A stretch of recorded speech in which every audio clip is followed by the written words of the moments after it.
possession of mountains of gold down to a crust of Johnny cake make little or no difference in the happiness of an individual. The things of this world add to our national comfort. They are necessary to sustain mortal life. We need these comforts to preserve our earthly existence, and many suppose, when they have them in great abundance, that they have all that is needed to make them happy. They are striving continually with all their might for that which does not add one particle to their happiness, though it may add to their comfort, and perhaps to the length of their lives if they don't kill themselves in their eagerness to grasp the gilded butterfly. But those things have nothing to do with the Spirit. Feeling, consolation, light, glory, peace, and joy that pertain to heaven and heavenly things, which are the food of the ever-living Spirit within us. In the last days, he feels the saints should do this. Forget about the world. In the last days, the saints must be worn out. I want you to wear yourselves out. I mean to go and preach the gospel and do the same thing, and if I get a chance, as I'm going to Germany, and I'm going to work until I've been called home. This is our assignment and nothing else.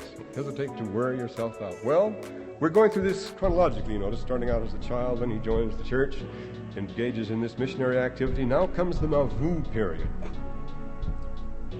Joseph Smith has been killed. 3 weeks later, Brigham Young gives a speech in Nauvoo. He says, "How easy some men are scared. I have not been frightened yet, and I know of other men who have not. Do you suppose the mouth of God is closed to be opened no more to us? If this were the case, I would not give the ashes of a rye straw for the salvation of the church. This thing has to be real, or let's go. There's nothing to keep going." Now, he says, when I left Nauvoo, I left all I had, and this was the 5th time completely cleaned out after building up a flourishing establishment. He says, I left all I had in the hands of the mob, and I said, eat it up, destroy it, or burn it down as quick as you please, for the earth is the Lord's and the fullness thereof.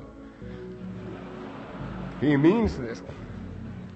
If you will hearken to the counsel of your humble servant, you will say to the fields, the flocks, the herds, the gold, the silver, the goods, the chattels, to the tenements and possessions, and to all the world, stand aside, get away from my thoughts, for I am going up to worship the Lord. Let it all go by the board, brethren, and who cares? I do not. Your oxen and horses will not live forever. They'll die occasionally. Don't. He keeps saying this all the time. Let the world and its cares go. Let the kitchens take care of themselves. Let the barns and flocks and herds take care of themselves. And if they're destroyed while you're praying, be able freely to say, go, they are the Lord's. He gave them to me, and I will worship Him and will assemble my family, call upon the name of my God. Since I've embraced the gospel, he says, I have not for 1/2 minute, to the best of my recollection, has anything worn to me a gloomy aspect. What a change.